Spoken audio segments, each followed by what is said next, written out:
नमस्कार, आप देख रहे हैं न्यूज़ वन इंडिया। मैं हूं आपके साथ अनन्या बेदी। बात करेंगे खबरों की। पहाड़ में जगह जगह आफत। उत्तरकाशी के मांडप में बादल फटा है, 3 लोगों की मौत हो गई। टिहरी के घनसाली में भी बादल फटा है।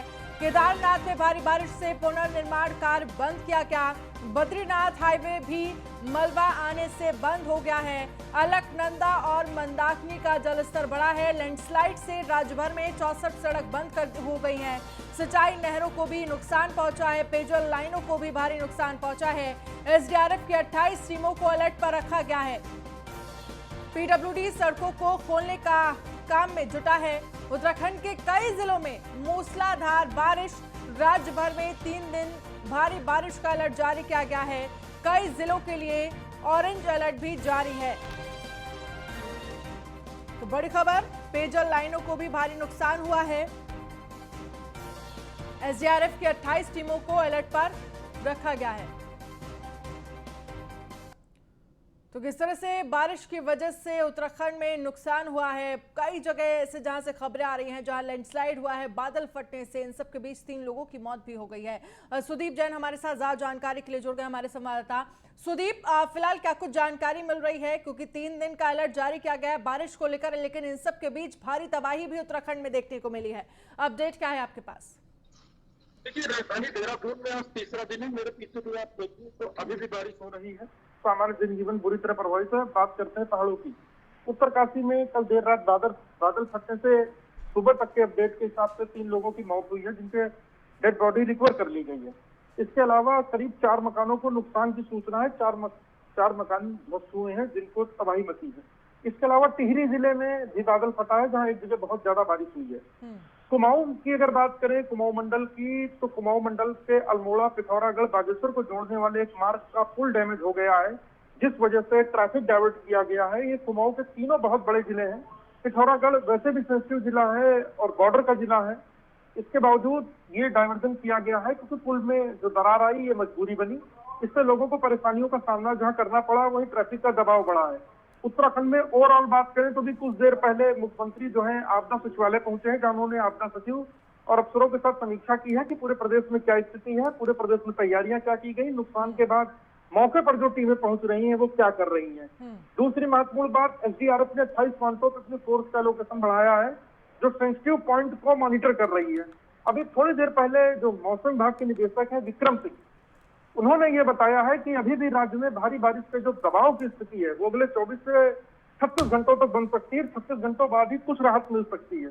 तो निश्चित तौर पर अगले मौजूदा जो आज का दिन है, यानी सोमवार से लेकर कल मंगलवार तक, लोगों को भी थोड़ी परेशानियों का सामना करना पड़ेगा। मंगलवार को मौसम साफ हो सकता है। शायद यही वजह है कि मुख्यमंत्री ने भी मंगलवार को अपना दौरा, पहला पहाड़ दौरा प्लान किया।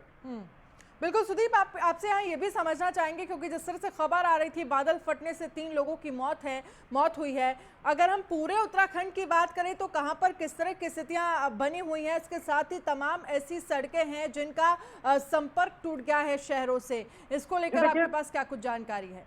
जी देखिए, राज्य में करीब 70 ऐसी सड़कें जिनका संपर्क कट गया है या वो ऑपरेशनल नहीं रही है, जहाँ पर लोग चल नहीं सकते, जिनको खोलने का काम चल रहा है। पहाड़ में जो अधिक बारिश हो रही है इसका असर मैदानी इलाकों में दिख रहा है। रुड़की हरिद्वार में जलस्तर बढ़ा है, तो रुड़की के कई स्थानों में जल भरा हुआ है, जैसा हमारे संवाददाता ने भी वहां से बताया। दूसरा, इसी प्रकार से कुमाऊं में जो बारिश का असर है वो निचले इलाकों में भी दिखा है, जहाँ जल भरा हुआ है। देहरादून के कई ऐसे निचले इलाके हैं, रिस्पना, बिंदाल से सटी हुई बस्तियों के, जहाँ जल भरा हुआ है। लोगों का जो दैनिक उपभोग का सामान है, जिसमें राशन है या बिस्तर कपड़े वगैरह है, वो भी नुकसान हुए हैं, खराब हुए हैं। तो जब तक ये पहाड़ों में बारिश का जो सिलसिला तेज रहेगा, बादल फटने जैसी स्थिति होगी, तो जाहिर तौर पर इसका असर नीचे मैदानी इलाकों में भी दिखेगा, जो कि दिख भी रहा है, और सामान्य जनजीवन बुरी तरह प्रभावित हुआ। बिल्कुल सुदीप, लेकिन इन सब के बीच सवाल यही है कि ये कोई पहली बार नहीं है। जब भी मानसून आता है इसी तरह की स्थितियां उत्तराखंड में देखने को मिलती हैं। सवाल यह है कि आखिरकार प्रशासन की तरफ से पहले से तैयारियां क्यों नहीं की जाती इन सब चीजों को लेकर? नहीं देखिए, प्रशासन की ओर से टीमें एडवांस तैनात थी, एसडीआरएफ के भी पॉइंट्स पे लोग तैनात थे। पर जब कहीं बहुत अधिक बादल फट जाए या बारिश बहुत एकदम आ जाए, तो तेज बहाव को रोक पाना या उसको मैनेज करना मुश्किल होता है, और लिहाजा बाद में टीमें रेस्क्यू काम में लगती हैं। इसकी क्योंकि कुदरत है, कुदरत पर किसी का बस नहीं है। सीधे तौर पर प्रशासन ने कुछ स्थानों पर अच्छा काम भी किया है। हाँ, कुछ स्थानों पर ये चूक भी देखने को मिली कि जल भराव हो गया। जैसे देहरादून में ही हमने देखा स्मार्ट सिटी के करोड़ों रुपए के प्रोजेक्ट में पानी भर गया, टाइल्स टूट गए पलटन बाजार के। तो ये कुप्रबंधन है राजधानी में, जबकि राजधानी है, सरकार यहाँ बैठती है, सचिवालय यहाँ है, पुलिस मुख्यालय यहाँ है, बड़े अफसर यहाँ है, तो निश्चित तौर पर कुप्रबंधन भी दिखा है। लेकिन पर ये कुदरत है, एक आपदा है, इसको सीधे तौर पर कोई कंट्रोल नहीं कर सकता। सुदीप, आप हमारे साथ बने रहिए, आगे भी हम आपसे अपडेट लेंगे, आपसे बातचीत करेंगे। और इससे पहले आपको 4 तस्वीरें हम दिखाते हैं कि उत्तराखंड में क्या कुछ स्थितियां बनी हुई है, बारिश को लेकर किस तरह से हाल बेहाल है, किस तरह से जनजीवन अस्त व्यस्त हो गया है। 4 तस्वीरें देखिए।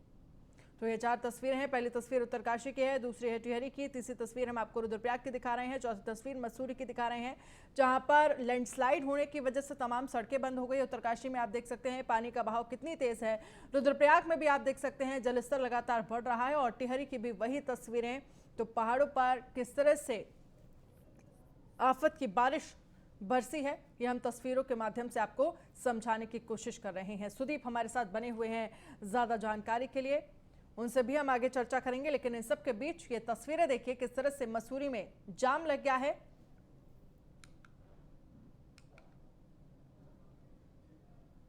तो देवभूमि में कहर बरपा रही है कुदरत।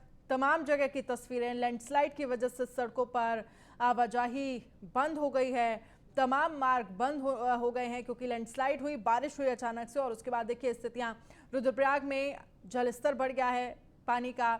उत्तरकाशी की भी तस्वीरें हम आपको दिखा रहे हैं, टिहरी की भी तस्वीरें, और मसूरी में जहां पर तमाम पर्यटन, हालांकि बारिश की वजह से गर्मी से थोड़ी राहत जरूर मिली है, लेकिन ये बारिश कहीं ना कहीं आफत की बारिश है। आप देख सकते हैं मसूरी में किस तरह से लैंडस्लाइड होने की वजह से सड़क बंद हो गई है।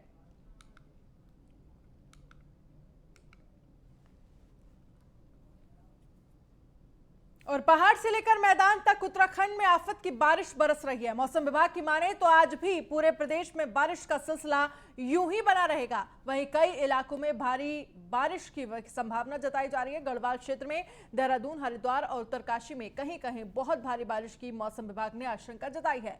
इसके साथ ही टिहरी और उत्तरकाशी में हो रही भीषण बारिश के चलते मौसम विभाग ने लोगों से सतर्क रहने की अपील की है। सुनिए।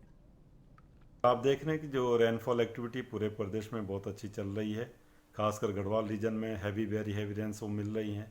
इसी तरह कुमाऊं रीजन में भी जो है हैवी रेन या एका दुक्का जगह में वेरी हैवी भी वो भी मिली है।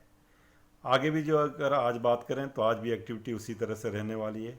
पूरे प्रदेश में जहाँ हल्की से मध्यम बारिश जो है ज़्यादातर जगहों में मिलेगी, उसके साथ साथ जो हैवी वेरी हैवी रेन है वो भी एका दुक्का जगहों में अलग अलग डिस्ट्रिक्ट्स में वो मिलने की संभावना है। उत्तराखंड में मूसलाधार बारिश से हो रहे नुकसान के मद्देनजर मुख्यमंत्री पुष्कर सिंह धामी ने सोमवार को सचिवालय स्थित राज्य आपातकालीन परिचालन केंद्र का आकस्मिक निरीक्षण किया। मुख्यमंत्री ने प्रदेश में अतिवृष्टि से हुए नुकसान की जानकारी ली।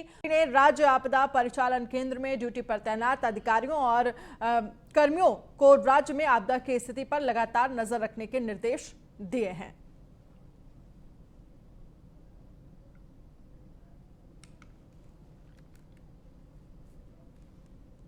और सुदीप जैन हमारे साथ ज्यादा जानकारी के लिए बने हैं। सुदीप, मुख्यमंत्री ने खुद इस पूरे मामले को लेकर फीडबैक लिया, क्या कुछ स्थिति बनी हुई है उसको लेकर उन्होंने रिपोर्ट ली और नजर बनाए रखने को कहा है अधिकारियों से कि किसी भी तरह की कोई स्थितियां अगर बनती हैं तो हर स्थिति से निपटने के लिए तैयार रहिए। जी देखिए, मुख्यमंत्री पुष्कर सिंह धामी करीब 12 बजे आपदा परिचालन केंद्र पहुंचे थे। उन्होंने सचिव आपदा एस मुरुगेसन और नोडल कंट्रोल के साथ ही सभी कर्मियों को तलब किया। उनसे कल से लेकर अब तक की रिपोर्ट ली। मुख्यमंत्री ने जो जानकारी है 2-3 बिंदु महत्वपूर्ण रूप से पूछे कि नदियों का खतरे का जलस्तर कितना है और नदियां अभी किस बहाव पर हैं। जो जिलों से रिपोर्ट आई है नुकसान की वो क्या क्या है, और उन्होंने विधानसभावार या यूं कहें इलाकेवार भी रिपोर्ट मांगी कि कहां पर डैमेज ज्यादा हुआ है, कहां पर ज्यादा नुकसान हुआ है। इसके आधार पर जिलाधिकारी संबंधित स्थानों पर जहां नुकसान ज्यादा हुआ है वहां राहत कार्य तेजी से चलाएंगे। लोगों को जो राशन या फर्नीचर आदि का नुकसान हुआ है उसमें आपदा एक्ट के मुताबिक उन्हें चेक दिया जाएगा और राशन और भोजन की व्यवस्था सरकार कराएगी। यदि कहीं खतरे का स्थान दिख रहा है कि बारिश से नुकसान हो सकता है तो ऐसे लोगों को तत्काल वहां से हटाया जाए। निकटतम प्राथमिक विद्यालय, निकटतम सरकारी किसी भी अहाते में लाया जाए, सरकारी कंपाउंड में लाया जाए, वहां लोगों को रहने ठहरने भोजन की व्यवस्था कराई जाए। यदि कोई बीमार है तो उसकी दवा की व्यवस्था कराई जाए। ये मुख्यमंत्री ने निर्देश दिए हैं। करीब 1-1.5 घंटे बाद जो मुख्यमंत्री ने मांगी रिपोर्ट है वो तैयार होगी और मुख्यमंत्री तक पहुंचेगी, उनके टेबल पर फाइल होगी। बिल्कुल, लेकिन जिस तरह से जानकारी मिल रही है सुदीप, जिसमें ये कहा जा रहा है मौसम विभाग की तरफ से कि आने वाले समय में और भी तमाम ऐसी जगह हैं जिनको लेकर अलर्ट जारी किया गया है जहां पर भारी बारिश की संभावना जताई जा रही है। इसको लेकर अगर हम आपसे समझना चाहें तो राहत विभाग टीम एसडीआरएफ एनडीआरएफ कितनी तैयार है, किसी भी तरह की स्थितियां बनती हैं तो कैसे निपटा जाएगा? देखिए 28 बिंदुओं पे एसडीआरएफ तैनात की गई है। इसके अलावा चौकी थाना स्तर का जो पुलिस स्टाफ है वो भी अपने इलाकों में, हालांकि ज्यादातर आपदा के क्षेत्र ऐसे हैं जो रेवेन्यू विलेजेस हैं, जहां पर राजस्व पुलिस चलती है, सिविल पुलिस नहीं चलती, बावजूद इसके पुलिस बल भेजा जा रहा है मदद के लिए। एसडीआरएफ की तैनाती की गई है। कुछ ऐसे नए स्थान जरूर चिन्हित हुए गढ़वाल मंडल में जहां इसके पहले इतना नुकसान नहीं हुआ, जैसे कि उत्तरकाशी का जो जिस स्थान पर नुकसान हुआ है, यहाँ पहले भी तेज बारिश और बादल फटने की घटनाएं हुई है। तो पर्याप्त सीमित संसाधनों में जितनी पर्याप्त व्यवस्था हो पा रही है वो की जा रही है। साथ ही मुख्यमंत्री ने कल ही आदेश कर दिए हैं पिथौरागढ़ में हेलीकॉप्टर तैनात रहने के। पिथौरागढ़ को हेलीकॉप्टर जा रहा है अलग से, आपात स्थिति में वो इस्तेमाल होगा। यदि आपात स्थिति नहीं होती है तो लोग उसको आवाजाही के रूप में एक निश्चित किराया देकर भी इस्तेमाल कर सकेंगे। तो सरकार भी ये प्रयास कर रही है कि कुदरत के कहर के सामने वो भी जो बेस्ट हो सके, जो अच्छा हो सके लोगों को, वो उनकी मदद करे। चलिए सुदीप, बहुत बहुत शुक्रिया तमाम जानकारी के लिए। और वहीं राज्य में बीते 2 दिनों से मूसलाधार बारिश हो रही है। गढ़वाल मंडल के उत्तरकाशी जिले में बादल फटने की घटना भी सामने आई है। घटना में 3 लोगों की मौत हो गई है। वहीं राहत बचाव काम अभी जारी है। इसी को लेकर हमारे विशेष संवाददाता सुदीप जैन ने उत्तरकाशी जिले के प्रभारी मंत्री गणेश जोशी से बातचीत की। क्या कुछ कहा उन्होंने, सुनिए। उत्तरकाशी में कल देर रात बादल फटा है और काफ़ी त्रासदी हुई है। 3 लोगों की अभी तक मौत हो चुकी है और कई घरों में पानी घुसा है। हमारे साथ इस वक्त उत्तरकाशी के प्रभारी मंत्री गणेश जोशी जी हैं, जो कि अपने क्षेत्र में भी बहुत सक्रिय थे। कल हमने देखा वो एक खाले में खुद ही उतर गए थे। इनसे पूछते हैं उत्तरकाशी में सरकार ने क्या निर्देश दिए हैं और वहाँ क्या स्थिति है। सर, उत्तरकाशी में जो कुछ हुआ इसकी क्या जानकारी और आप लोगों ने क्या निर्देश दिए हैं? देखिए, हमने कल ही हमारे एसडीएम वहाँ पर चले गए थे और क्योंकि बादल गांव के ऊपर फटा है और नीचे काफ़ी नुकसान हुआ है, हमने उनको विस्थापित करने के लिए जिलाधिकारी को कह दिया है। जो शासन द्वारा मुआवजा राशि है उसको तुरंत देने के लिए हमने कहा है और आगे के लिए हम लोग अलर्ट करें, क्योंकि इस प्रकार से मौसम विभाग की चेतावनी आ रही है। आगे भी गंभीर समस्या होने वाली है। पूरे प्रशासन को अलर्ट करने का निर्देशन मैंने दिया है। मंत्री जी, वहाँ क्या कुछ संसाधनों की कमी सामने आ रही है या अभी टीमें पहुँच नहीं पा रही? नहीं, संसाधन की कोई कमी नहीं है। कल हमारे एसडीएम तुरंत मौके पर पहुँच गए थे।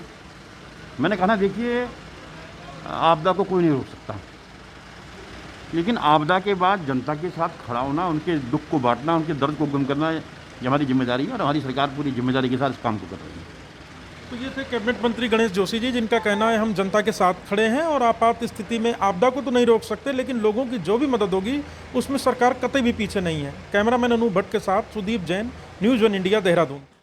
रुद्रप्रयाग में देर रात हुई भारी बारिश के कारण ऋषिकेश बद्रीनाथ हाईवे बंद हो गया है। नेशनल हाईवे केदारनाथ की बात करें तो रुद्रप्रयाग गौरीकुंड पर रामपुर सीतापुर के बीच मलबा आने से रास्ता पूरी तरह से बाधित हो गया है।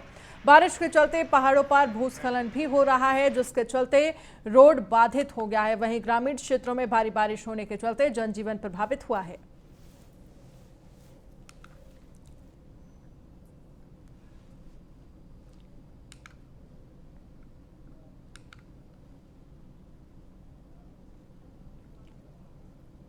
और टिहरी में लगातार हो रही बारिश से जनजीवन अस्त व्यस्त हो गया है। टिहरी के घनसाली क्षेत्र के ग्राम मेल में बादल फटने की सूचना में पता चला है कि कई घरों में मलबा भी घुस गया है, लेकिन राहत वाली बात यह रही कि किसी को कोई जनहानि नहीं पहुंची है। वहीं राजस्व टीमें भी मौके पर मौजूद बताई जा रही हैं। धनौल्टी सुवाखोली रोड पर भारी भूस्खलन से रास्ता बंद हो गया है, जिससे वाहनों का लगा हुआ लंबा जाम लग गया है।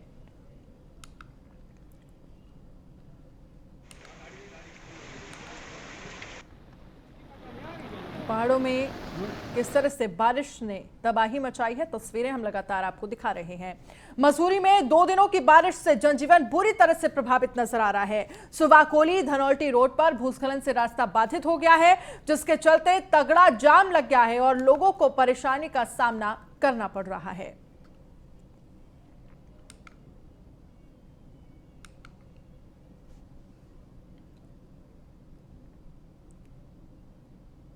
रुद्रप्रयाग में एक बार फिर से आफत की बारिश बरस रही है। देर रात से हो रही बारिश रुकने का नाम नहीं ले रही है। बारिश से आम जनजीवन अस्त व्यस्त हो गया है, जिसके चलते केदारनाथ धाम में पुनर्निर्माण कार्य बंद हो गया है।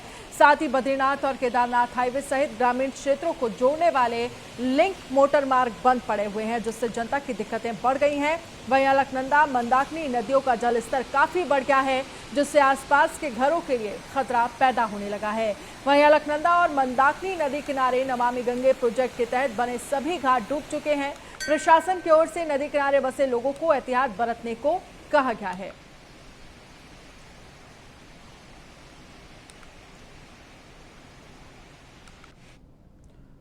और वहीं पहाड़ों की रानी मसूरी में हुई झमाझम बारिश ने जनजीवन पूरी तरह से अस्त व्यस्त कर दिया है। वहीं तापमान में भी गिरावट दर्ज की गई है। साथ ही भूस्खलन के बाद मार्ग पूरी तरह से बंद हो गया है, जिससे वाहनों का लंबा जाम लग गया है। आपको बता दें कि जाम को खोलने के लिए विभाग की तरफ से कोई कार्रवाई नहीं की गई है, जिससे लोगों में काफी आक्रोश देखा जा रहा है।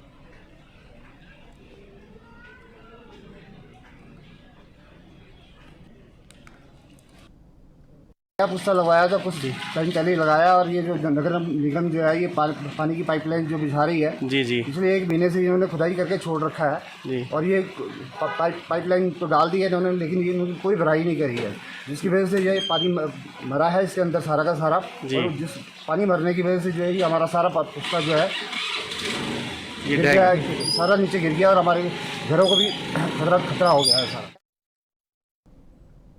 और राज्य में कांवड़ यात्रा पर यूपी में बैन के बाद उत्तराखंड पुलिस और यूपी पुलिस ने साझा रूप से रणनीति तैयार कर ली है।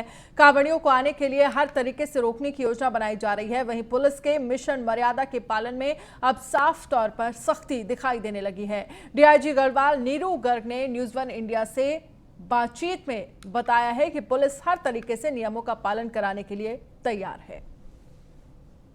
उत्तराखंड राज्य में कांवड़ यात्रा पर बैन लग गया है। साथ ही पुलिस ने मिशन मर्यादा को बहुत टॉप प्रायोरिटी पर लिया है। नदियों किनारे या धार्मिक स्थलों पर उत्पात करने वालों पर सख्ती शुरू हो गई है। हमारे साथ विस्तार से बातचीत करने के लिए डीआईजी गढ़वाल नीरू गर्ग मैम हैं। इनसे समझते हैं कि कैसे कांवड़ यात्रा 100% रुक जाए बॉर्डर पर, और ऑपरेशन मर्यादा में क्या अभी तक पुलिस ने कार्रवाई की है। मैम, कांवड़ यात्रा पर बैन है, आप लोगों ने क्यूआरटी टीम्स भी भेज दी हैं, सख्ती हो, लोग ना प्रवेश करने पाए, अनावश्यक भीड़ ना हो, इसके लिए क्या प्लान है? देखिए, हमारा प्लान यही है कि पहले तो हर जगह पर हम बहुत अच्छे से पब्लिसाइज़ कर रहे हैं कि यहाँ पर लोग आने से डिस्करेज हों। पहले से ही उनको जानकारी रहे, जो गांव में समितियाँ होती हैं, कांवड़ समिति, उनके साथ बैठक कर ली जाए थाना स्तर पर, और उन्हें पहले से अवगत करा दिया जाए कि यदि वो उत्तराखंड में कांवड़ के लिए आते हैं तो मुकदमा भी पंजीकृत होगा, क्वारंटीन किया जाएगा यदि कोई ज़बरदस्ती प्रवेश करता है। इसमें क्योंकि कई बार होता है कि आइडेंटिफाई करना थोड़ा मुश्किल रहता है कांवड़ियों को, क्योंकि वो कोई स्पेशल ड्रेस नहीं है, कोई स्पेशल कोड नहीं है, बसेस से भी आते हैं, ट्रेन से भी आते हैं। तो यदि पहुंच भी जाते हैं लोग तो उनसे वार्ता की जाएगी, समझाया जाएगा कि वो यहीं पर अपना जल चढ़ाएं और वापस चले जाएं बाय बस, by train, by public transport. और यदि कोई नहीं मानता है तो वैधानिक कार्रवाई की जाएगी। जहाँ तक मिशन मर्यादा का सवाल है, क्योंकि बहुत ज़्यादा शिकायतें मिल रही थी, कुछ वीडियोस भी वायरल हुए थे इस बीच कि जैसे हमारे हरिद्वार में हर की बैड़ी है या अन्य धार्मिक स्थल हैं या हमारे पर्यटक स्थल हैं, तो धार्मिक स्थलों को भी बहुत ज़्यादा दूषित किया जा रहा था, और जो वहाँ पर इस तरह की कुछ गतिविधियाँ प्रकाश में आई थी जिससे लोगों की धार्मिक भावनाओं को ठेस पहुँचती है। और जो हमारे पर्यटक स्थल हैं उनको भी बहुत ज़्यादा गंदा किया जा रहा था, उनकी भी मर्यादा का ध्यान नहीं रखा जा रहा था। तो मिशन मर्यादा में ऐसे लोगों के अगेंस्ट कार्रवाई की जाएगी। तो जो पर्यटक अब बिना फर्जी रिपोर्ट, जो पर्यटक बिना आरटीपीसीआर के या गलत आरटीपीसीआर रिपोर्ट के आ रहे हैं, उनके विरुद्ध कार्रवाई होना तय है। और ऑपरेशन, जो विशेष पुलिस का ऑपरेशन शुरू हुआ है मर्यादा, उसको सख्ती से पालन करने के लिए डीआईजी गढ़वाल ने निर्देश दिए हैं। कैमरामैन अनूप भट्ट के साथ सुदीप जैन, न्यूज़ 1 इंडिया, देहरादून। और देहरादून में 12 वर्षीय नाबालिग से दुष्कर्म, जगत जीवन ज्योति गुरुकुल नवादा के संचालक पर आरोप लगा है। जनार्दन बिंजोला को पुलिस ने गिरफ्तार किया। नेहरू कॉलोनी थाने में मुकदमा दर्ज किया गया है। बड़ी खबर आपको दिखा रहे हैं। तो जनार्दन बिंजोला को पुलिस ने गिरफ्तार किया है। नेहरू कॉलोनी थाने में मुकदमा दर्ज किया गया है। तो देहरादून में 12 वर्षीय नाबालिग से दुष्कर्म का मामला सामने आया है। जगत जीवन ज्योति गुरुकुल नवादा के संचालक पर आरोप लगा है।